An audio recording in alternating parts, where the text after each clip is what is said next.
Yes, Namaskar, sir. 10th problem, very important. Triangle PQR, angle Q is equal 90 degrees. PR plus QR is equal 25 centimeters. PQ is equal 5 centimeters. అయితే sine P cos P tan P కనుక్కోవాలి. అయితే మనకి ఇచ్చింది ఒక side ఇచ్చాడు. ఏమి ఇచ్చాడు? PQ ఇచ్చాడు. చూడండి డయాగ్రామ్ వేసుకుంటే డయాగ్రామ్ ఏం చెప్పాడు మనకు? PQR లో చెప్పాడు. P ఇది QR. అయితే రైట్ యాంగిల్ ఏమి ఇచ్చాడు? Q ఇచ్చాడు. అంటే ఇది 90 డిగ్రీస్. అయితే మనకు వాల్యూ ఇచ్చింది ఏంటిది? PQ ఇచ్చాడు. ఎంత ఇచ్చాడు?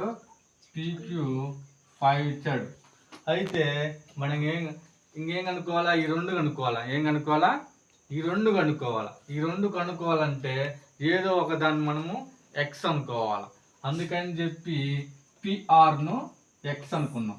పిఆర్ను ఎక్స్ అనుకున్నాం. లెట్ పిఆర్ ఏమనుకున్నా? X centimetres. ఏమనుకున్నా? ఎక్స్ సెంటీమీటర్స్ అనుకున్నా. అయితే దీన్ని అనుకోవడం ఎలాగ అనుకుందాం. అయితే మనకు ఒక కండిషన్ ఇచ్చాడు. ఏమి ఇచ్చాడు? PR plus QR is equal 25 ఇచ్చాడు.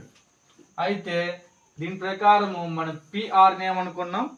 ఎక్స్ అనుకున్నాం. పిఆర్ని ఏమనుకున్నాం? ఎక్స్ అనుకున్నాం. అప్పుడు పిఆర్ ప్లస్ లో ఎక్స్ వస్తున్నాయి. X plus QR is equal 25.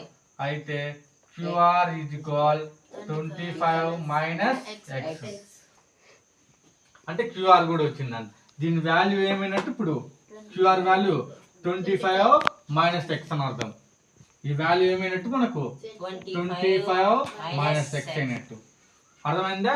ఇప్పుడు మొత్తం వాల్యూస్ వచ్చినాయి కదా. ఈ మొత్తం వాల్యూస్ వస్తే ఇప్పుడు మనము ఏం కనుక్కోవాలా? మొత్తం వాల్యూస్ వచ్చినప్పుడు మనకు పైథాగర్ థీరం ప్రకారం ఏం రాయాలా?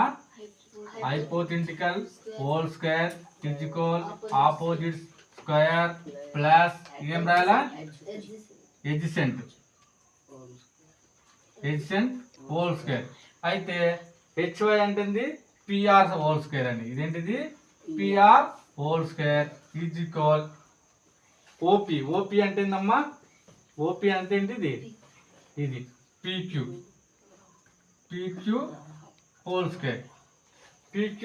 హోల్ స్క్వేర్ ప్లస్ ఎడ్సెంట్ అంటే ఏమైంది? ఎడ్సెంట్ అంటేనే PQ. కాబట్టి ఎడ్సెంట్ అంటే PQ అమ్మ.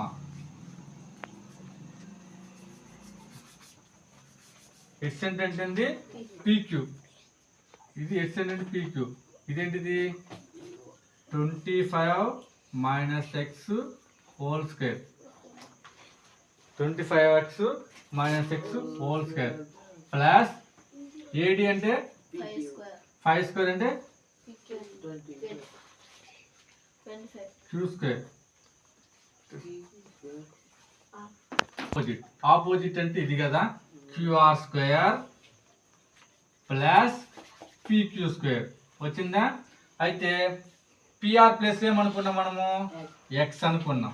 పిఆర్ ప్లస్ లో ఎక్స్ స్క్వేర్ అవుతుంది ఈజ్ ఈక్వల్ క్యూఆర్ అంటే ఏమనుకున్నాం? 25 మైనస్ ఎక్స్ హోల్ స్క్వేర్. అర్థమైందా? ప్లస్ క్యూఆర్ అంటే ఏమవుతుంది? 5 స్క్వేర్. అర్థమైందా? ఇప్పుడు ఇదేం formula? A minus B whole square. A minus B whole square formula ఏంది? A square plus B square minus 2ab.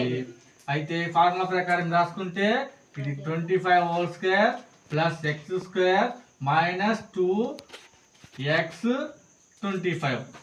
అంతే కదా. అప్పుడు ఏమైతుంది? ఇది ఎక్స్ స్క్వేర్ 25 స్క్వేర్ అంటే 625 మైనస్ 50x ప్లస్ 25. అంతే కదా. ఇప్పుడు ఇక్కడ ఎక్స్ స్క్వేరే కదా. ఎక్స్ స్క్వేరే కదా, ఈ ఎక్స్ స్క్వేర్కు ఈ ఎక్స్ స్క్వేర్ క్యాన్సిల్. అయితే ఇక్కడ ఏముంది, ఇంకా -50x ఉంది కదా, ఇది ఈక్వల్ తెచ్చుకుందాం. అప్పుడు ఏమైంది 50x. ఇది 625 నుంచి 25 ఊరితే ఎంతమ్మా 650. అప్పుడు x ఈజ్ ఈక్వల్ 650 బై ఎంత 50 అయితే 13. x ఈజ్ ఈక్వల్ 13 అంటే x ఈజ్ ఈక్వల్ 13 అంటే ఏం వాల్యూ వచ్చినట్టు, పిఆర్ వాల్యూ వచ్చింది. పిఆర్ వాల్యూ 13 అంటే దీని వాల్యూ వచ్చింది కదా మనకు, ఇది 13 వాల్యూ అని. అయితే క్యూఆర్ వాల్యూ కనుక్కోవాలి కదా. క్యూఆర్ అంటే ఏమనుకున్నాం మనము, క్యూఆర్ ఈజ్ ఈక్వల్ అంటే 25 మైనస్ ఎక్స్ అంటే ఎంత 25 మైనస్ 13 అంటే ఎంత 12. ఇదంతా వాల్యూ అని అర్థం, 12 అని అర్థం. అర్థమైందా? ఇప్పుడు మనకు అన్ని వాల్యూస్ వచ్చినాయి. ఇప్పుడు మన కండిషన్ ఏమి ఇచ్చాడు, ఫస్ట్ సైన్ పి అన్నాడు. సైన్ పి అంటే దీని ఎదురుగా ఆపోజిట్ ఏముంది క్యూఆర్, దీని ఆపోజిట్ ఏముంది క్యూఆర్ బై పిఆర్. పిఆర్ అంటే ఏంది అయిపోతే ఇంటికి. అయితే క్యూఆర్ వాల్యూ ఎంత వచ్చిందమ్మా 12 బై 13 వచ్చిందా. నెక్స్ట్ ఇంకొకటి ఏం కనుక్కున్నాడు, కాస్ పీనా, కాస్ పి వాల్యూ అంటే ఏం రాయాలా పీక్యూ బై పిఆర్ అంటే ఎంత 5/13. తర్వాత నెక్స్ట్ ఏం కనుక్కోమన్నాడు, ట్యాన్ పి.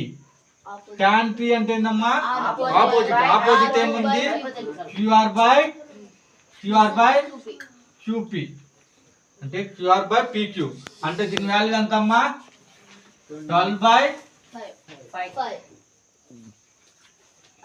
Answer complete.